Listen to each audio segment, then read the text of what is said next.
Alhamdulillah wassalatu wassalamu ala Rasulillah wa ala alihi wa sahbihi wa man wala. Wa asyhadu an la ilaha illallah wahdahu la syarika lah wa asyhadu anna Muhammadan abduhu wa rasuluh. Wa ba'd, kita memasuki majlis ketiga dari rangkaian daurah silsilah daurah kita pada pertengahan bulan Muharram 1433 Hijriah ini.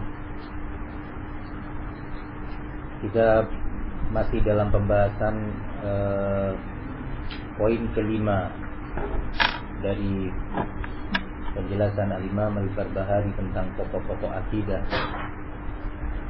Saya ulangi baca dari awal. Qala wa'lam rahimakallah. Nah, apa perlu dipas? Dibutuhkan dipas atau tutup AC?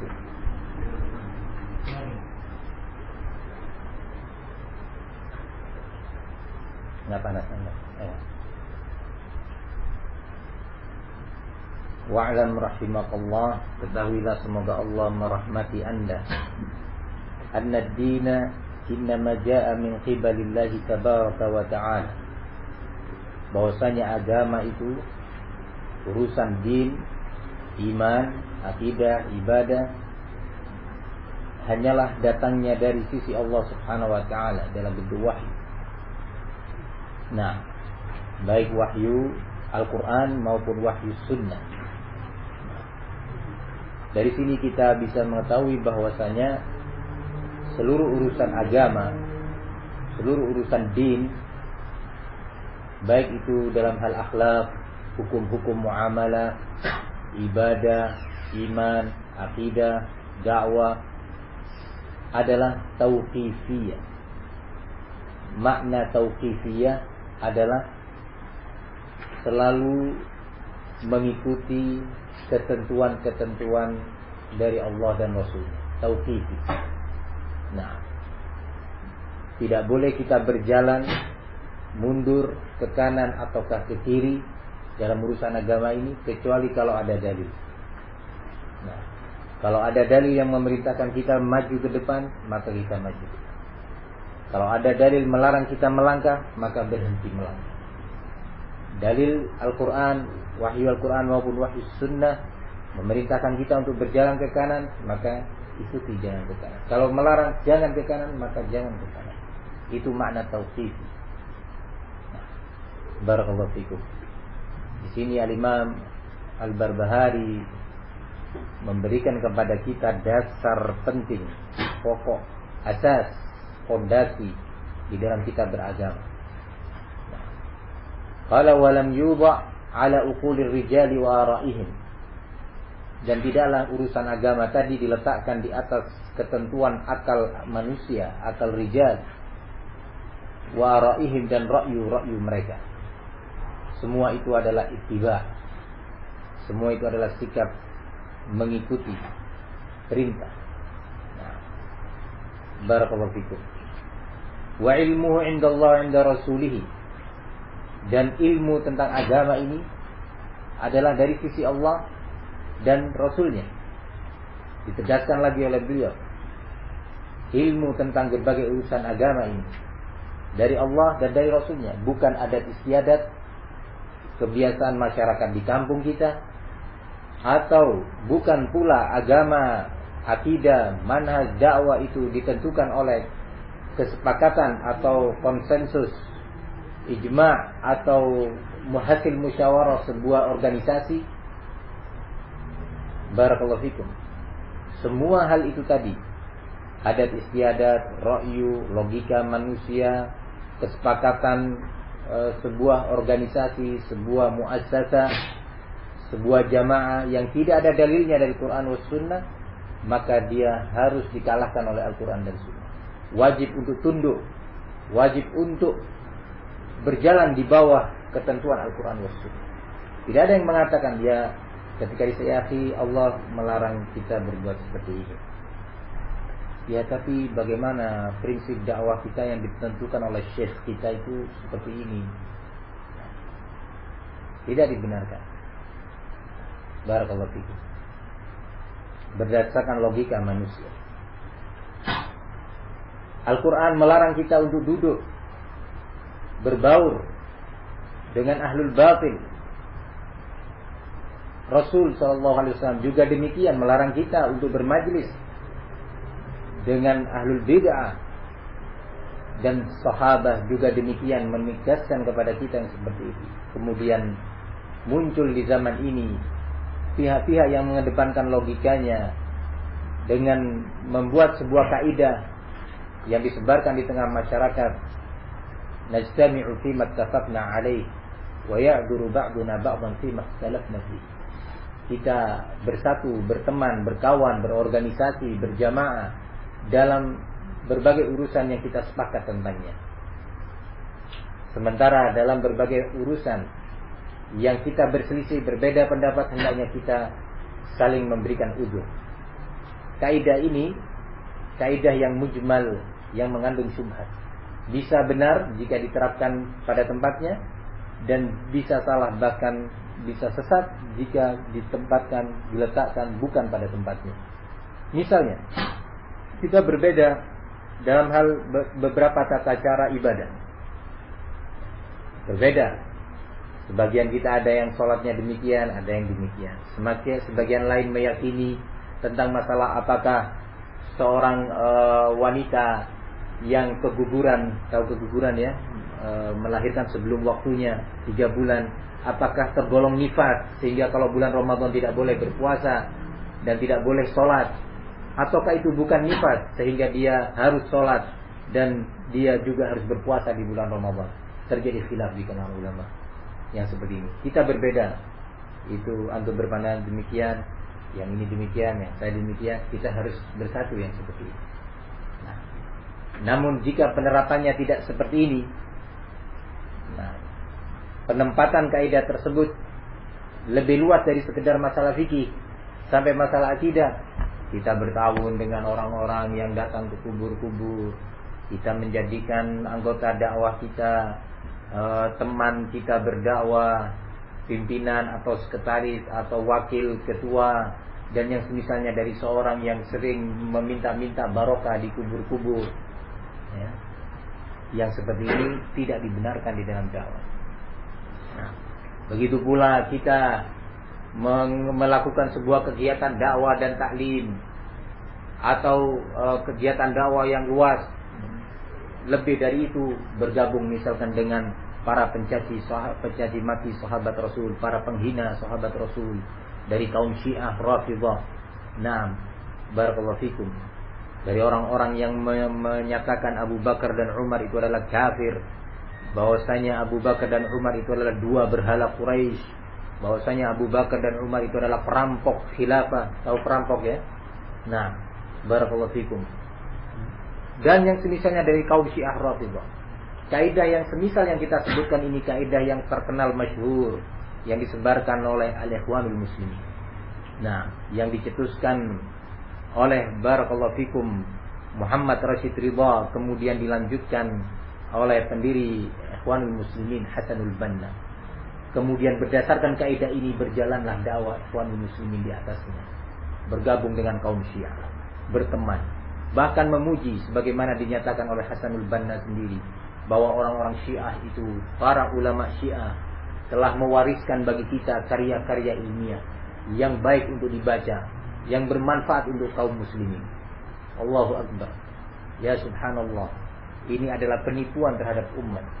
Bagaimana dikatakan bahwa ulama Syiah, Kulaini dengan kitab Al-Kafi, nah, dan yang lainnya, Khumaini dan yang lainnya, atau yang semisalnya sebelum Khumaini tentunya, nah, mewariskan karya-karya ilmiah yang di dalamnya penuh dengan penanaman akidah Syiah Rafidhah bahwa ibu kaum mukminin Ummul Mukminin Aisyah itu telah berzina. Nah, ini warisan yang bermanfaat untuk kaum mukminin, bahwasanya Ummul Mukminin sekarang ini berada di Jahannam, nah, sedang diazab oleh Allah Subhanahu wa taala. Ini adalah warisan ilmiah ulama Syiah untuk umat Islam. Nah, sungguh ini adalah penipuan terhadap kaum muslimin. Barakallahu fikum. Nah, dan dengan itu dia telah mengedepankan logikanya di atas syariat Allah, wahyu Allah Subhanahu wa taala, Al-Qur'an maupun sunnah. Nah, Barakallahu fikum. Maka dari itu Imam Al-Barbahari 1000 tahun yang lalu lebih telah menegaskan dalam pernyataannya, anna ad-dina innama jaa'a min qibalillah tabaraka wa ta'ala wa lam yudha 'ala uqulir rijal wa ara'ihim. Yang sangat disesalkan, yang sangat disayangkan, pengikut Ikhwanul Muslimin berasabiyah dengan kaidah ini tadi. Nah, berpegang teguh dengan kaidah ini tadi. Nah, sampai-sampai barakallahu fikum, sebagian yayasan-yayasan bekerja sama dengan kaum Syiah Rafidhah.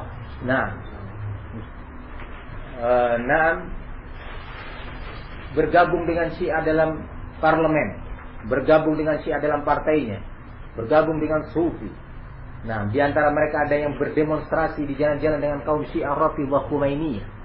Nah, ini semua telah mengedepankan akal logika di atas dalil-dalil Quran was sunnah. Ketika disampaikan, ya ini di zaman kita tidak sepantasnya berpecah belah. Ini di zaman semestinya kita harus banyak bersatu. Ya, persatuan itu diminta, dituntut keberadaannya di setiap zaman. Sejak zaman Rasul sampai hari kiamat. Tapi persatuan itu ada prinsipnya. Persatuan itu harus di atas Quran was sunnah, bukan di atas logika. Nah, barakallahu fikum. Semestinya kalian mengatakan kepada kaum Syiah dan Sufi dan yang lainnya, ta'alau ila kalimatin sawa'in bainana wa bainakum. Kemarilah kita bergabung di atas prinsip yang sama antara kami dan kalian semuanya, yaitu bertauhid kepada Allah. Wahai kaum Syiah, tinggalkan kesyirikan. Tinggalkan keyakinan kalian bahwasanya kalian memiliki imam yang berjumlah 12, yang maksum, terlepas dari dosa, yang bisa mengetahui urusan yang gaib, yang ikut mengatur alam semesta ini dan yang semisalnya. Tinggalkan keyakinan ini, kita bersatu. Lepaskan, jauhkan keyakinan kalian bahwa para sahabat itu adalah kufar, bahwasanya Aisyah itu adalah penzina. Ayo, tinggalkan ini, kita akan bersatu. Nah, begitu semestinya. Barakallahu fikum. Nah, bukan kemudian persatuan itu ditandai dengan saling bersenyum, berpeluk dalam acara bersama, kegiatan bersama. Nah, ini semua menyelisih Al-Quran wa sunnatu Rasulillah sallallahu alaihi wasallam. Maka Imam Al-Barbahari sekali lagi mengingatkan, dan akhirnya beliau menegaskan, wala tattabi' syai'an bihawaka. Dan jangan sekali-kali Anda mengikuti suatu urusan dalam agama ini berdasarkan hawa nafsu kalian. Hati-hati. Hawa nafsu itu bisa dalam bentuk logika kita, ra'yu kita, pertimbangan-pertimbangan kita. Yang menyelisih Al-Quran itu adalah hawa nafsu. Segala sikap kita, ucapan, keyakinan yang menyelisih Al-Quran dan sunnah Rasul, prinsip para sahabat, itu hawa nafsu. Nah, barakallahu fikum. Saya akan bacakan beberapa ayat Al-Quran yang terkait dengan larangan Allah Subhanahu wa ta'ala terhadap umat ini untuk mengikuti kemauan hawa nafsu. Dan bahwasanya setiap pihak yang tidak mau mengikuti Al-Quran selalu mendepankan logikanya. Ya akhi, Allah menyatakan begini. La, ya enggak mungkin, di zaman ini tidak bisa diterapkan. Kita harus lebih hikmah. Kita harus lebih bisa mentolerir berbagai perbedaan-perbedaan yang ada. Ya akhi, Allah menyatakan begini, Rasul menyatakan begini. Kemudian dia menyatakan, ya kita harus sabar, kita harus begini. Nah, barakallahu fikum. Maka Allah Subhanahu wa ta'ala di dalam surat Al-Qasas ayat ke-50 Allah menyatakan, fa in lam yastajibu laka fa'lam annama yattabi'una ahwa'ahum. Jika seandainya mereka, wahai Muhammad, tidak mau mengikuti seruanmu, panggilanmu, dakwahmu, sunnahmu, maka sesungguhnya mereka itu telah mengikuti hawa nafsu mereka.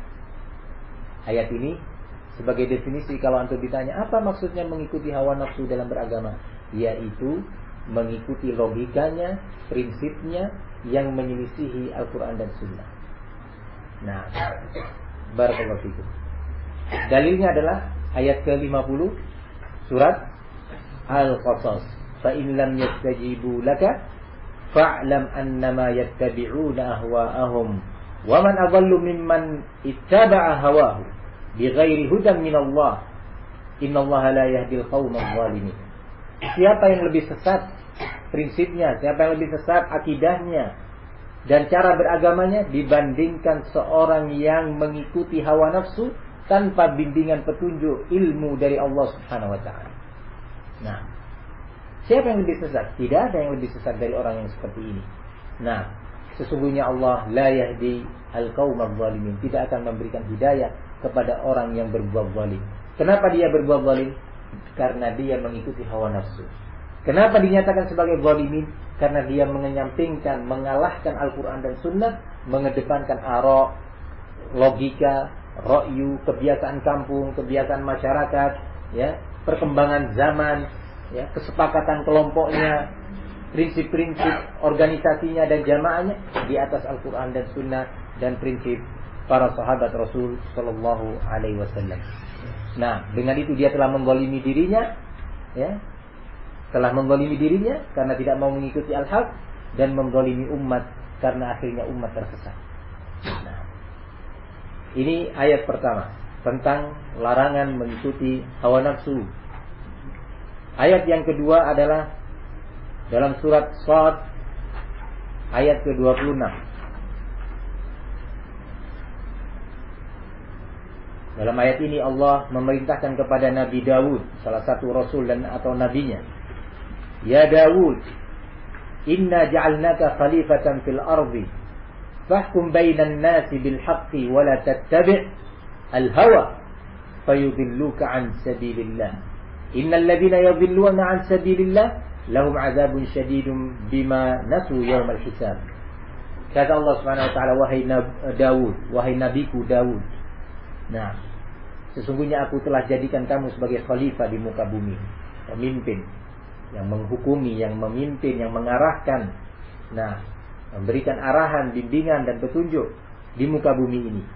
Maka kata Allah, hendaknya kamu menghukumi berbagai urusan yang terjadi di antara manusia ini. Kamu memberikan hukum, keputusan dan bimbingan berbagai urusan yang terjadi di antara manusia ini bil haq, dengan kebenaran. Al-haq itu adalah wahyu Allah Subhanahu wa ta'ala. Wala tattabi'il hawa. Jangan sekali-kali kamu di dalam proses memberikan hukum, arahan dalam berbagai urusan yang terjadi di kalangan manusia, nah, jangan sekali-kali engkau mengikuti hawa nafsu. Nah, kenapa? Qala fayudillaka an sabilillah. Karena sikap seperti itu akan membuat kamu tersesat keluar dari jalan agama Allah Subhanahu wa ta'ala. Perhatikan pernyataan Al-Imam Al-Barbahari di sini, yang ujung-ujungnya beliau menyatakan fala tattabi' syai'an bihawak fatamruqa minad din fatakhruja minal islam. Nah, jangan sekali-kali engkau mengikuti hawa nafsu dalam beragama ini. Nah, karena dengan itu kamu bisa keluar dari agama, keluar dari Islam. Dalilnya apa? Surat Al-Qasas atau surat Shad,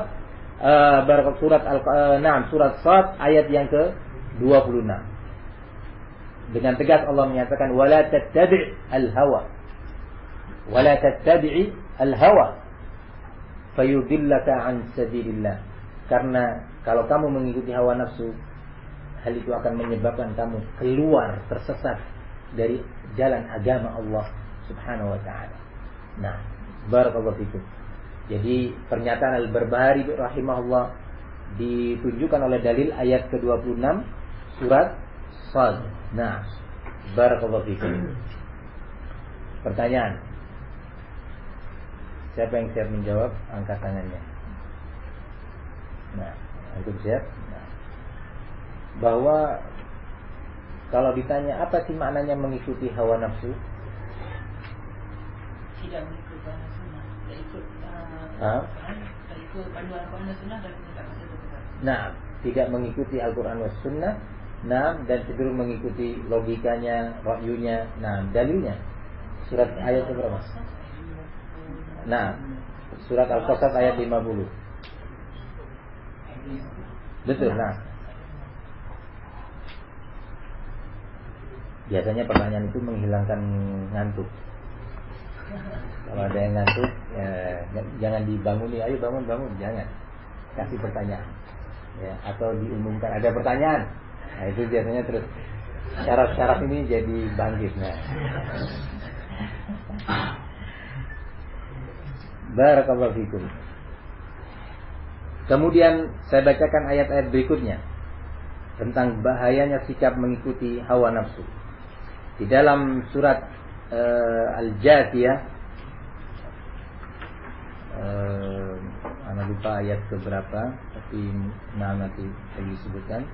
Allah Subhanahu wa taala menyatakan di dalam surat Al-Jathiyah, "Afara'aita man ittakhadha ilahahu hawa wa adallahu Allahu 'ala 'ilmi wa khatama 'ala sam'ihi wa qalbihi wa ja'ala 'ala basarihi ghishawa."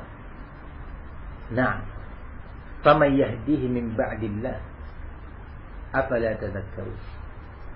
Tidaklah engkau perhatikan wahai Muhammad, orang-orang yang cenderung mengikuti hawa nafsunya, kemauan logikanya, kemauan kelompoknya, kemauan partainya. Nah, barakallahu fiikum, wa adallahu Allah 'ala ilmin, dan akhirnya Allah sesatkan dia dalam keadaan dia tahu al-haq, dalam keadaan dia tahu dalil. Allah sesatkan dia. Nah, Allah keluarkan dia dari al-haq dalam keadaan, dalam kondisi dia punya ilmu. Wa adallahu Allah 'ala ilmin. Ini makna wa adallahu Allah 'ala ilmin yang pertama. Makna yang kedua yang disebut oleh mufassirin adalah yakni Allah sesatkan dia karena memang Allah sudah tahu, sudah punya ilmu tentang orang ini tadi, dia akan tetap mengikuti hawa nafsu walaupun telah disampaikan kepadanya dalil. Nah, wa khatama 'ala sam'ihi wa qalbi. Akhirnya Allah segel pendengaran dia dan kalbunya. Tahu segel ya? Nah, segel ditutup, mati, dikunci. Nah, pendengaran dia dan kalbunya. Mendengar dia, ya akhi, kenapa antum begini? Bukankah antum sudah belajar? Allah menyatakan begini, Rasul menyatakan begini. Apa kamu tidak ingat asar yang diriwayatkan dari sahabat, dari khulafa ar-rasyidin? Nah, dia tahu, tapi dia cenderung enggan. Kadang-kadang enggannya itu bisa dalam bentuk diam. Di depan antum dia menampakkan dia menerima nasihat, tetapi dalam hatinya, saya nggak bisa memisahkan diri dari kelompok saya. Saya tidak bisa melepaskan diri dari partai karena ini dan itu. Nah, barakallahu fikum. Ada yang bentuknya menolak secara terang-terangan. Nah, berdebat. Nah, dalil dijawab dengan logika. Dalil dijawab dengan keputusan-keputusan jamaahnya. Barakallahu fikum. Maka Allah menyatakan wa khatama 'ala sam'ihi. Allah segel pendengarannya. Sudah mendengar tapi subhanallah tidak bisa menyentuh kalbunya. Bahkan sudah diajak diskusi dengan baik. Nah, bahwa logika dia itu salah, bukan hanya dalil, tetapi logika antum ini salah. Buktinya nih, lihat. Dia, tapi dia terus tidak memperdulikan nasihat. Maka berbagai dalil, ayat Quran, hadis, sunnah, athar sahabat, nasihat ulama itu tidak menyentuh kalbu. Dengar dia, tapi tidak sampai kepada kalbu. Karena pendengaran dan kalbunya sudah tersegelkan, terkunci. Wa ja'ala 'ala basarihi ghishawa. Dan Allah jadikan di depan pandangan mata dia itu penutup hijab, sehingga dia tidak bisa melihat al-haq. Terjadi berbagai kebatilan dalam kelompoknya. Tadi subhanallah, seolah-olah tidak melihat dia. Dia pernah tahu tauhid, pernah dia belajar bahwa barakallahu fikum, berdoa di kubur-kubur meminta barokah, meminta rezeki, meminta kesehatan, meminta jodoh dan yang lainnya itu adalah syirik. Dia keluar berdakwah bersama sebuah kelompok. Nah, semisal Jama'at Tabligh misalkan, ya. Dia menyaksikan. Subhanallah, orang-orang yang seperti itu. Tapi apa yang dia saksikan seolah tidak menyentuh kalbunya, tertutup. Wa ja'ala 'ala basarihi ghishawa. Dia ikut berpartai, padahal dia sudah pernah tahu sunnah, dia pernah tahu tauhid, belajar dia tauhid sunnah dari para dai, dari para ustaz, dari para ulama bahkan. Tetapi subhanallah, di dalam partai dia melihat kemungkaran-kemungkaran. Bagaimana ini berdusta, bagaimana ini tadi menyatakan begini sekarang berubah warna menjadi begini. Nah, barakallahu fikum, kebijakan-kebijakan partainya membolehkan, arahan-arahan partainya mengizinkan dia untuk bergabung dengan bahkan non-Islam. Nah, di Indonesia misalkan ada sebuah partai yang dahulunya awal berdiri partai politik, awal berdirinya kami adalah partai yang berada di atas Islam, berasaskan Islam, Quran dan Sunnah. Wah, Masya Allah, kita akan menerapkan syariat Islam di negara ini. Luar biasa, banyak orang terkagum-kagum ikut di dalamnya. Dalam beberapa tahun terakhir ini bermula pelan-pelan. Ya. Bermula dia sering mentolerir kegiatan-kegiatan bid'ah, kegiatan-kegiatan yang di situ mengandung kesyirikan. Ya. Menghadiri acara-acara di beberapa tokoh politiknya itu, ikut kegiatan beberapa masyarakat di kubur-kubur. Ya. Sekali, 2 kali, 3 kali. Sampai akhirnya terjadi di salah satu daerah di Bali. Di Bali itu agamanya apa banyaknya? Hindu. Partai ini menjadikan salah satu calon legislatifnya, ya, dari salah satu dai Hindu. Berlanjut, itu masih sifatnya perbuatan-perbuatan partai ini di berbagai daerah. Tetapi baru-baru saja setahun lebih yang lalu membuat arahan kebijakan, ya, resmi atas nama partai, bahwa partai ini yaitu Partai Keadilan Sejahtera, yaitu Ikhwanul Muslimin, ya, menyatakan partai ini terbuka untuk semua agama.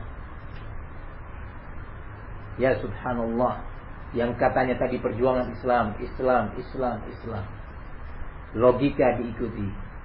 Nah, trik-trik politik demokrasi dia jalani, mengalahkan Al-Quran dan Sunnah, mengalahkan asar-asar sahabat dan nasihat ulama. Akhirnya mereka tersesat sejauh itu. Kalau antum lihat sejarah, bahwa sejarah kelompok Ikhwanul Muslimin, nah, antum perhatikan baik-baik ya ikhwan, bagaimana kesesatan itu datang tadrijian, pelan-pelan meningkat dan terus meningkat. Sebagaimana nanti akan disebutkan oleh muallif. Nah, sekretaris pribadi Hasanul Banna dalam parlemen Mesir pada waktu itu dari kelompok partai Al-Ikhwanul Muslimin adalah seorang Nasrani. Bahkan 3 orang anggota partai Ikhwanul Muslimin di Mesir adalah Nasrani, 3 orang anggota resminya. Allah Subhanahu wa taala menyatakan, ya ayyuhalladzina amanu la tattakhidhu bitanatan min dunikum la ya'lunukum khabala waddu ma anittum qad badatil baghdha'u min afwahihim wa ma tukhfi sudurhum akbar qad bayyana, kata Allah. Barakallahu fikum. Wahai orang-orang yang beriman, janganlah kalian menjadikan penolong-penolong kalian, teman-teman setia kalian adalah orang-orang kafir selain dari kaum mukminin. Sesungguhnya mereka itu tidak akan mampu menolong kalian, bahkan mereka menginginkan kehancuran untuk kalian. Nampak kebencian mereka itu dari lisan-lisan mereka terucap, dan yang tersembunyi di dalam kolbu mereka, kebencian yang tersembunyi di dalam dada mereka, kata Allah, lebih besar lagi. Nah, sungguh telah aku jelaskan ini, kata Allah. Nah, barakallahu fikum, antum perhatikan kondisi yang seperti ini. Maka intabihu ayyuhal ikhwa ahlus sunnah, waspada, hati-hati, ikuti sunnah, ikuti Quran, ikuti salaf, ikuti sahabat, maka akan menjadi baik. Hati-hati dari hawa nafsu. Al-muallif menyatakan, Al-Barbahari rahimahullah, fala tattabi' syai'an bihawaka. Jangan sekali-kali Anda mengikuti suatu urusan dalam agama ini berdasarkan hawa nafsu. Jangan. Dengan ilmiah, dicerna, dihadapi dengan iman, dihadapi dengan takwa, takut kepada Allah, takut kepada azabnya. Demikian. Urusannya bukan kalah menang di dunia, tapi urusannya adalah nanti di akhirat, hisab. Nah, bukan ketika kita berhasil mengalahkan dalam debat, mengalahkan seseorang, bukan. Tapi urusannya nanti di akhirat, hisab di hadapan Allah Subhanahu wa ta'ala. Qala rahimahullah,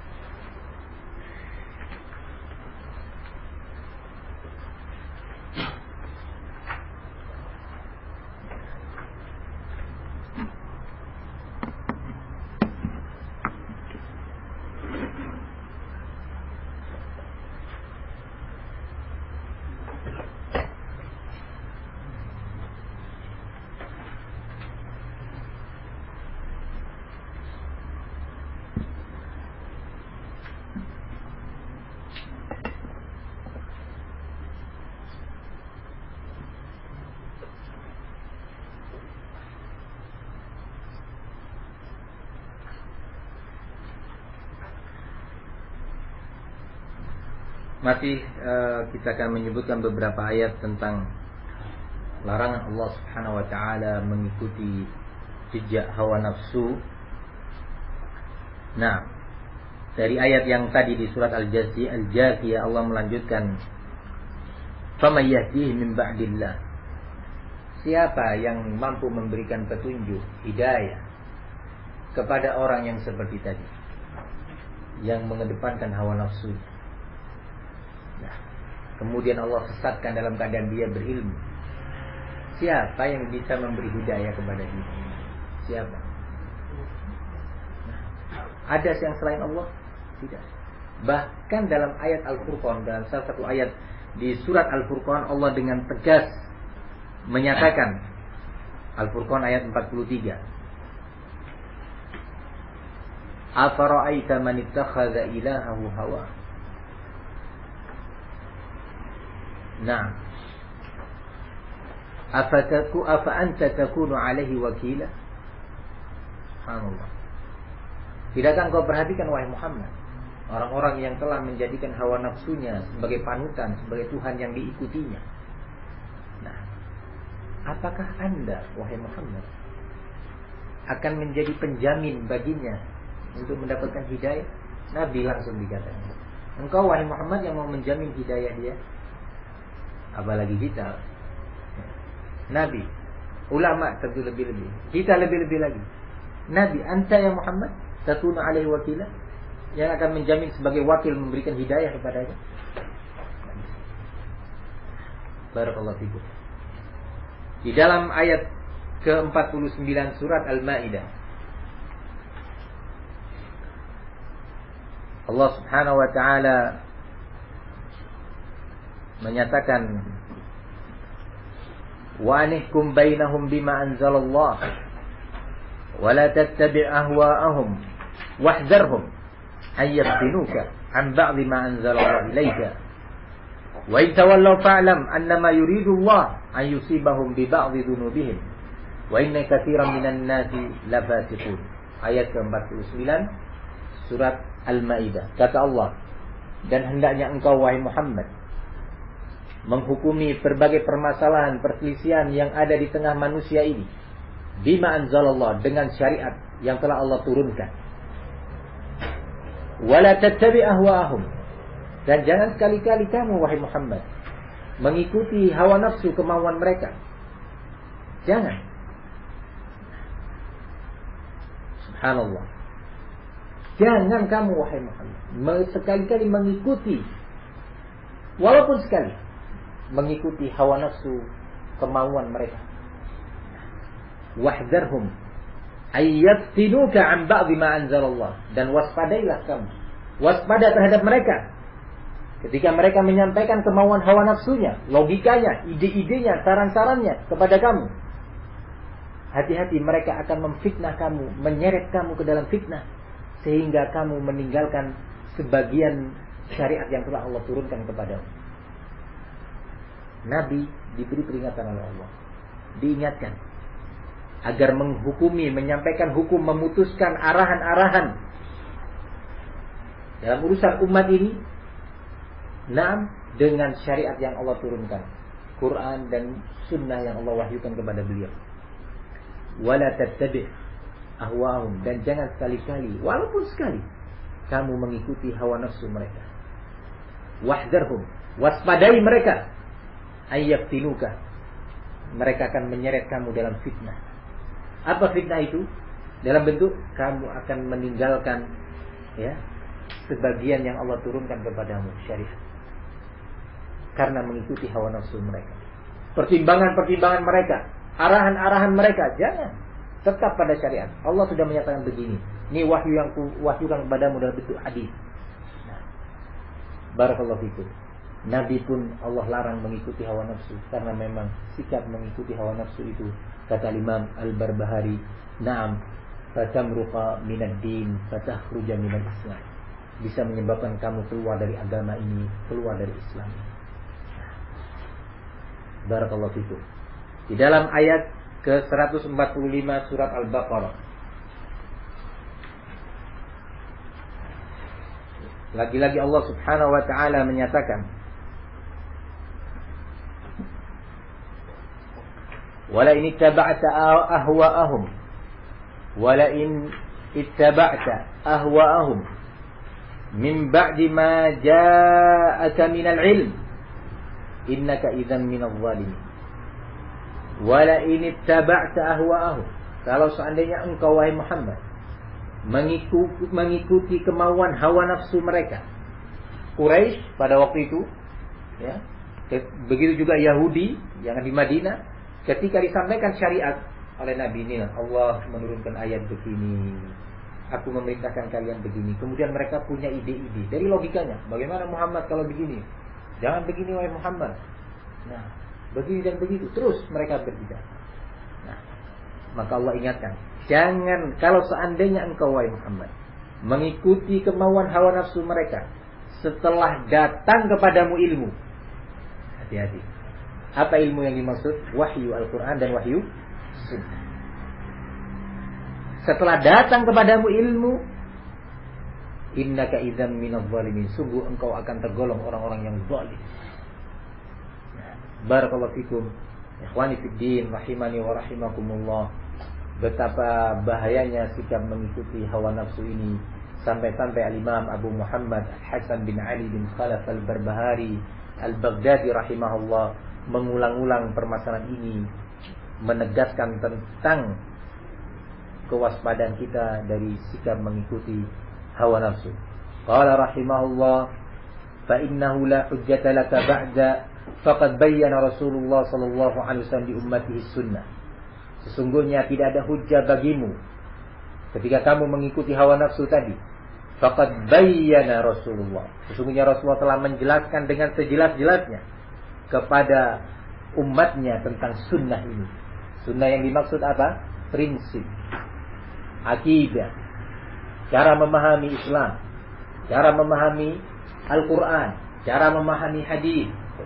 Nah, barakallahu fikum. Wa awdahaha li ashabihi, dan Rasulullah telah menjelaskan dengan sejelas-jelasnya kepada para sahabatnya. Lengkap. Nah, dijelaskan oleh Nabi kepada sahabat. Barakallahu fikum.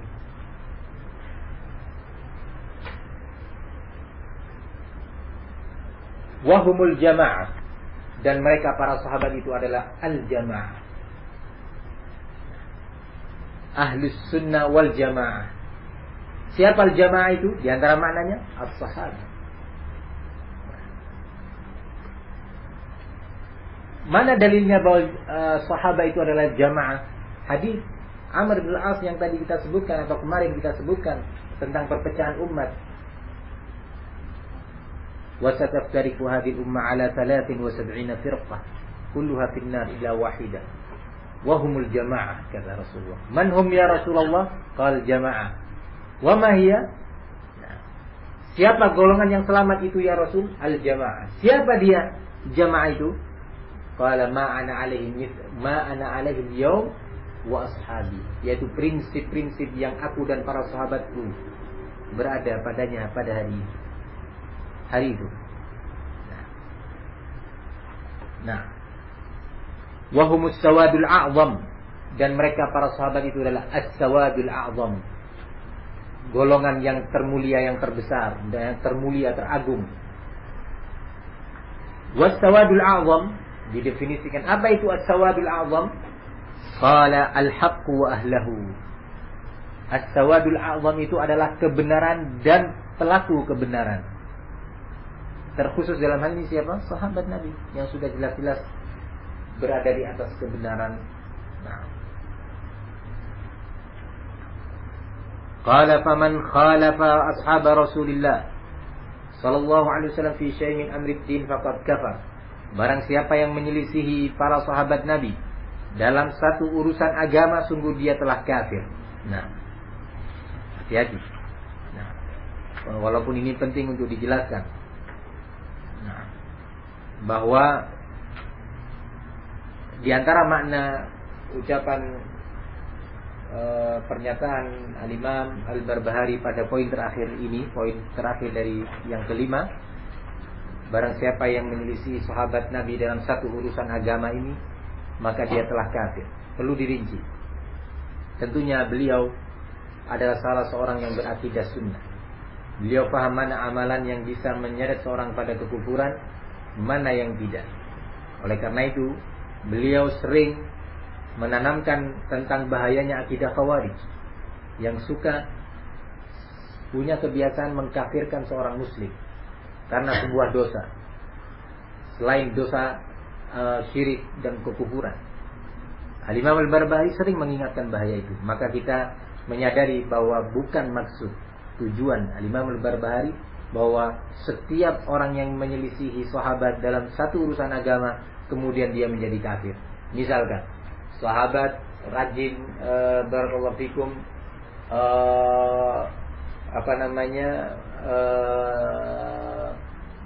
memelihara lehyah misalkan ya, membiarkan lehyah ini, jenggot ini tumbuh, dibiarkan.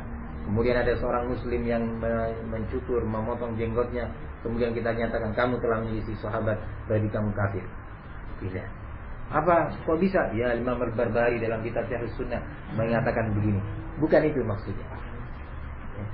Tetapi yang beliau maksud adalah yang menyelisihi sahabat, barang siapa menyelisihi sahabat dalam urusan agama yang bersifat pokok dasar fondasi Islam, ya, maka dia telah kafir. Nah, barakallahu fikum. Ini makna yang pertama. Makna yang kedua, kufur itu terbagi menjadi dua. Ada kufur akbar, ada kufur asghar. Kufur besar yang bisa menyebabkan pelakunya keluar dari Islam, kekal di dalam neraka. Kalau meninggal dunia tidak boleh dimakamkan di pemakaman kaum muslimin. Kalau dia meninggal dunia dalam keadaan kafir, maka anaknya tidak mendapatkan waris. Ya, sebaliknya kalau dia kafir, ayahnya meninggal dunia, dia tidak akan mendapatkan waris. Nah, dia harus cerai dari istrinya dan seterusnya dari berbagai hukum. Itu kufur akbar. Nah, kufur asghar tidak demikian. Maka kalau seorang menyelisihi sahabat Nabi dalam urusan yang bisa menyebabkan kufur asghar, maka dia kafir dengan kufur barang siapa yang menyelisih sahabat dalam urusan yang terkait dengan akidah pokok dasar Islam yang menyebabkan pelakunya keluar dari Islam, maka dia kufurnya di sini kufur akbar. Kalau tidak, maka sebaliknya yaitu kufur asghar. Ini diantara maknanya. Makna yang berikutnya, hati-hati, poin ini sangat penting. Nah, kenapa saya katakan sangat penting? Karena ada sebagian pihak, ya, dia walaupun sudah ditingkatkan syekh oleh sebagian pihak di zaman ini, ada yang menyatakan bahwa Al-Imam Al-Barbahari padanya ada pemikiran Khawarij, ada pemikiran takfir. Nah, pada Al-Imam Al-Barbahari ada pemikiran takfir. Ini menunjukkan dia tidak paham siapa Al-Barbahari, karya-karyanya, ya, dari guru-gurunya, murid-muridnya, nampak bahwa beliau tidak demikian. Yang kedua, beliau itu sangat serius di dalam membantah kaum Khawarij yang suka mengkafirkan kaum muslim. Dan penting, ya, bahwa orang ini tadi yang menyatakan bahwa Al-Imam Al-Barbahari padanya terdapat pemikiran takfir, dia menunjukkan bahwa beliau belajar kitab ini tidak dari ulama, tapi dia membaca sendiri, kemudian memberikan catatan-catatan sendiri, tidak belajar dari ulama. Seandainya dia mau belajar dari ulama, niscaya dia tidak akan mengucapkan ucapan tersebut. Nah, barakallahu fikum. Allahumma musta'an. Di antara yang perlu disebutkan, siapa yang menuduh Al-Imam Al-Barbahari dengan tuduhan takfir? Tidak apa-apa disebutkan. Nah, yaitu Yahya Al-Hajuri. Nah, barakallahu fikum. Yang menyatakan bahwa Imam Al-Barbahari memiliki naz'ah takfiriyah. Nah, ada unsur akidah takfir padanya. Nah, ini sangat berbahaya dan telah dibantah tentunya oleh ulama. Karena para murid ketika mendengar seperti ini, akan menuduh Imam Barbahari dengan tuduhan yang keji. Tetapi coba dengarkan bagaimana Syekh Ahmad bin Yahya Najmi, seorang guru dari Syekh Rabi, bagaimana beliau mensyarah. Coba seorang ulama, Syekh Najmi belajar kitab ini dari gurunya lagi, terus bersambung. Syekh Shalih Al-Fauzan belajar dari Syekh bin Baz, belajar dari masyayikh kibar lainnya. Beliau mensyarah kitab ini bisa mengarahkan para murid, para pelajar untuk memahaminya dengan benar dan tepat. Barakallahu. Makna ketiga dari ucapan Al-Imam Al-Barbahari rahimahullah adalah barakallahu fikum, barang siapa yang menyelisih sahabat, atau barang siapa yang mengikuti hawa nafsu bisa keluar dari Islam, menyelisih sahabat bisa menjadi kafir, yaitu pada ujung-ujungnya nanti secara perlahan, dia akan sampai kepada posisi ternyata dia telah meninggalkan Islam jauh karena mengikuti hawa nafsu, menyelisih sahabat Nabi. Berbahaya sekali. Barakallahu fikum. Oleh karena itu, perhatikan pernyataan Al-Imam Al-Barbahari yang tadi, kemudian yang berikutnya setelah ini nanti. Jadi kalau seorang membaca kitab itu harus lengkap, ya, dari awal tidak terburu-buru, tenang dia membacanya, supaya tidak mendolimi penulis. Satu itu tidak mendolimi penulis. Yang kedua, tidak semakin tersebar di tengah masyarakat akidah yang salah. Qala rahimahullah, wa'lam anna an-nasa lam yabtadi'u bid'atan qad hatta taraku minas sunnati mithlaha. Ketahuilah, sesungguhnya umat manusia ini tidaklah mereka menciptakan sebuah bid'ah, satu bid'ah pun, kecuali mereka akan meninggalkan satu sunnah. Kalau dia menciptakan dua bid'ah, maka dia secara otomatis akan meninggalkan dua bid'ah. Dan demikian seterusnya. Barakallahu fikum.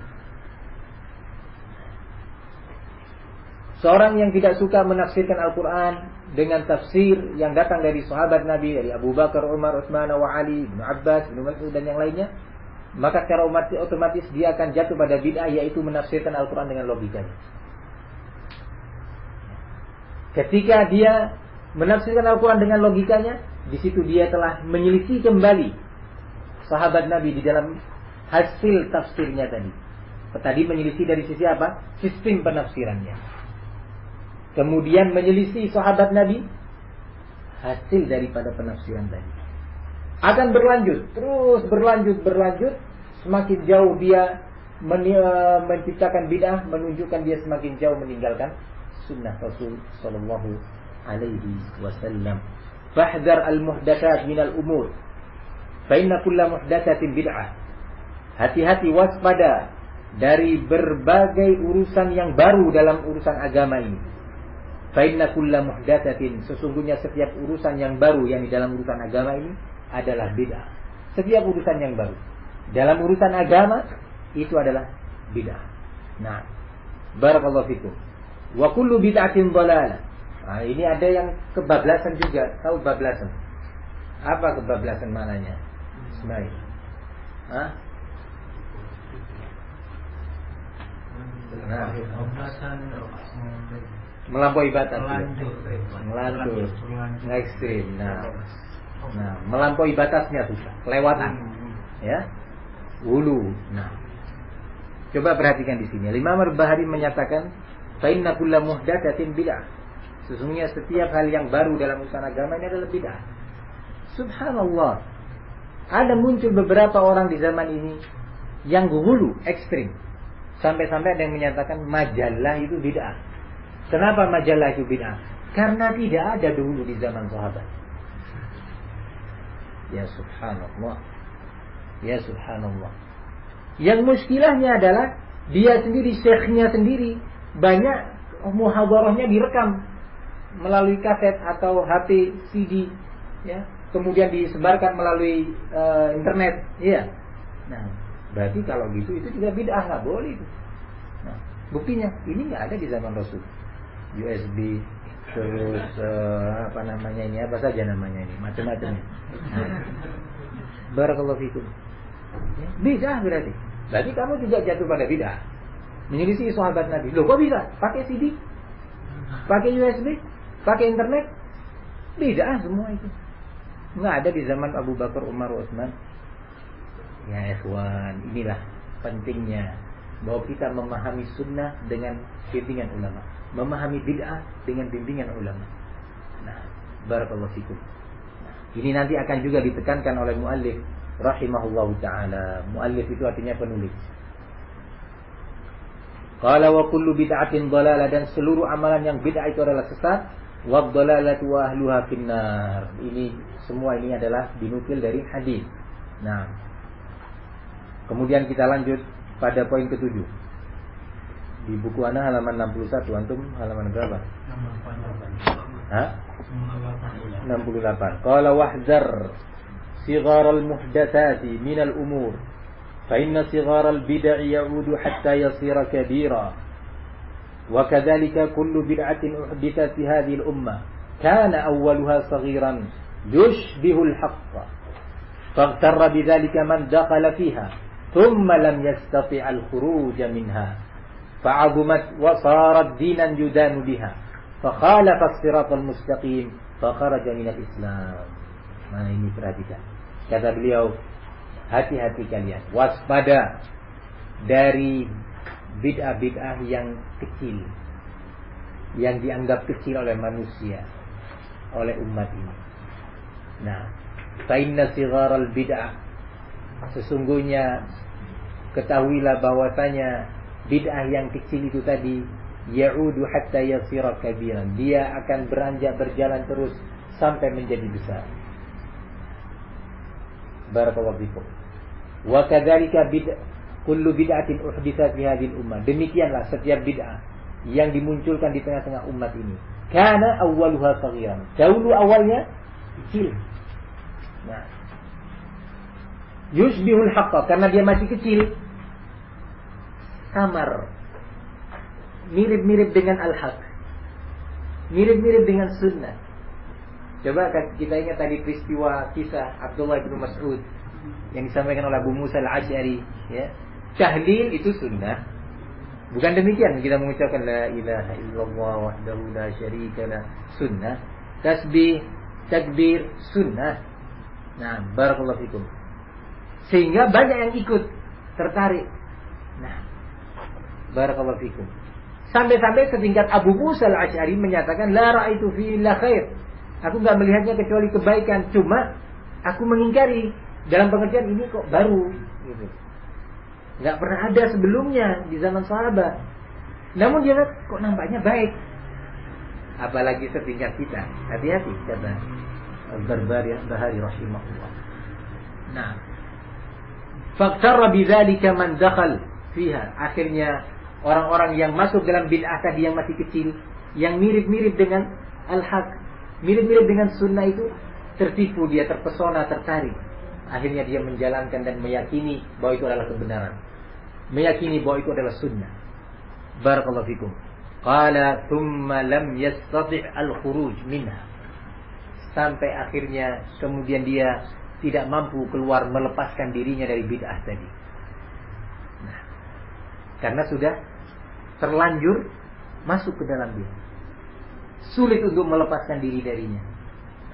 Qala rahimahullah, fakhalaf na'am fa'azumat wa sarat dinan yudanu biha. Akhirnya bid'ah yang tadi kecil, samar-samar, banyak orang tidak mengetahui bahwa itu adalah bid'ah, membesar, bertambah besar terus sampai akhirnya menjadi sesuatu yang besar, wasarat dinan, akhirnya menjadi sebuah akidah yang dia yakini.